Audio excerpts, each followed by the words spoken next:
May anak ka. Ay, kaso ko may isa pa. Ayun na yung isa pa. Grabe, ayun na, may isa pa. Ayun na nakaano. kanina. Galing niya.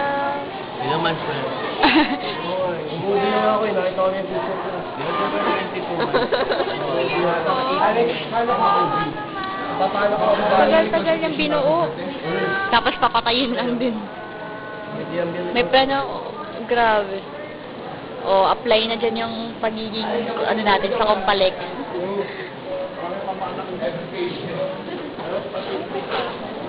Paano to? Hindi niyo ito lalabas yan? Yung sa atin kaya,